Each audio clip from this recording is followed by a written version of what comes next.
The female pirates, who were thought to be helpless captives, quietly turned the entire crew against one another. They took advantage of storms, greed, the desire to possess them, and fatal mistakes aboard the floating fortress. And then they escaped, taking with them the very secrets that helped destroy some of the Caribbean's most fearsome pirate strongholds, proving that patience can be a far deadlier weapon than any saber or cannon. Picture the year 1718. Trace your finger along the map from the Bahama Channel toward the Windward Passage, and imagine the warm Atlantic wind carrying the smell of rotting oak, boiling pine tar, damp hemp rope, stale bilge water, and lingering gunpowder drifting from merchant convoys struggling through waters haunted by pirates. The sharp crack of snapping canvas echoes above a gray sea, while gulls circle over floating barrels and broken spars left behind by yesterday's violence. For countless travelers, capture by pirates appeared to mean the end of hope. Yet hidden within surviving court records, admiralty depositions, and sailors' journals are remarkable stories of women who refused to accept that fate. They understood something many armed men ignored, that pirate crews were rarely disciplined armies, but unstable companies governed through fragile articles of agreement, divided by greed, fear, drunkenness, and ambition.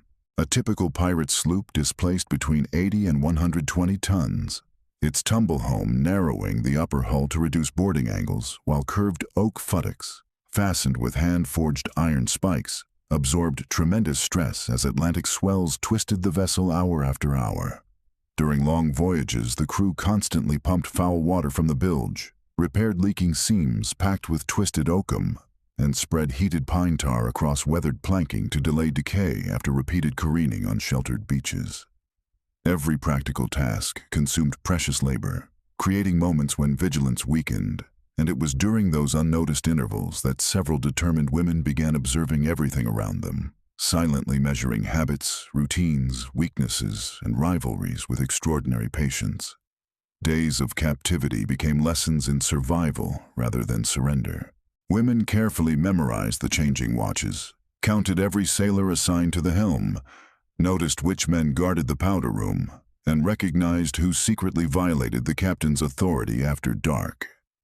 Pirate discipline depended less upon loyalty than upon constant negotiation because every expedition balanced unequal shares of plunder promised under the Articles of Agreement. One quarrel over silver coins, captured silk, or Spanish dollars could divide an entire crew before dawn. Experienced captives exploited these fractures without revealing their intentions, encouraging jealous whispers between rival factions while appearing frightened and obedient. Many pirate vessels carried only a few swivel guns alongside heavier bronze cannon cast from an alloy containing roughly 88% copper and 10% tin, each secured by thick breeching ropes to absorb tremendous recoil. Their charges consisted of coarse black powder blended from potassium nitrate, sulfur, and charcoal, ignited through the touch hole by glowing slow match. When combustion rapidly expanded into superheated gas, the cannonballs smashed through oak planking, tearing long splinters that often caused deadlier wounds than the iron projectile itself. Women forced to carry water or food across the deck observed exactly where powder barrels were stored, where spare slow match remained dry, and which hatchways became briefly unattended during gunnery drills. Knowledge accumulated quietly until ordinary details formed the foundation of astonishing escapes that astonished colonial authorities once the survivors finally reached safety. Some of the boldest escapes required no weapons at all. A number of recorded testimonies describe women deliberately presenting themselves as exhausted, terrified, or completely resigned, while secretly directing every conversation toward the growing mistrust already poisoning pirate society. Crews sailing for months endured spoiled provisions, worm-eaten biscuit, foul drinking water stored in wooden casks, outbreaks of fever, and endless arguments over navigation or missing treasure. A single accusation that someone had concealed gold dust or violated agreed shares could ignite violence before a cutlass ever left its scabbard. Captive women recognized these dangerous tensions and quietly encouraged existing suspicions without inventing impossible stories, allowing pride and greed to accomplish what force could not. While officers argued across the quarterdeck, routine seamanship suffered. Rigging inspections were delayed, braces hung improperly trimmed, and lookout rotations became careless. During squalls, sailors struggled to shorten canvas before violent gusts overloaded the masts, forcing exhausted hands to climb swaying shrouds above decks made dangerously slick by salt spray. Those moments of confusion created opportunities measured in seconds rather than minutes. A hidden knife borrowed from the galley, an overlooked boat painter still fastened to a launch, or a neglected key hanging beside a companionway, suddenly became the difference between lifelong captivity and freedom. Their victories rarely depended upon extraordinary strength, but upon remarkable observation, patience, and an understanding that disorder aboard a pirate vessel spread faster than fire through dry hemp rigging. Weather itself often became an unexpected ally. Tropical squalls swept across the Caribbean with astonishing speed, reducing visibility beneath curtains of warm rain, while fierce gusts slammed canvas against yards hard enough to split weakened stitching. Officers shouted conflicting commands as topmen scrambled into the rigging to reef sails before the wind carried away entire sections of canvas. Below deck, water seeped through working seams despite fresh oakum and tar, forcing exhausted sailors onto the pumps while loose cargo shifted with every violent roll. During such chaos, careful captives watched every movement instead of the storm itself. They knew exactly which hatch remained unguarded when the carpenter inspected flooding, which longboat had already been provisioned for emergency use, and which armed sentry abandoned his station to secure loose barrels before they crushed the hull. Several colonial depositions describe women escaping not by overpowering anyone but by slipping unnoticed into ships' boats, drifting astern on painters, cutting the line with concealed blades, and allowing darkness, rain, and towering seas to hide their disappearance.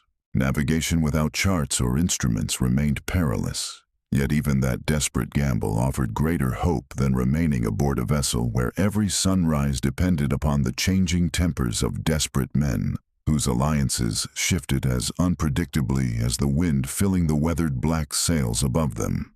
Not every triumph ended upon the open sea. Some women escaped only after pirate ships anchored beside isolated islands to replenish fresh water, cut timber, or careen their hulls.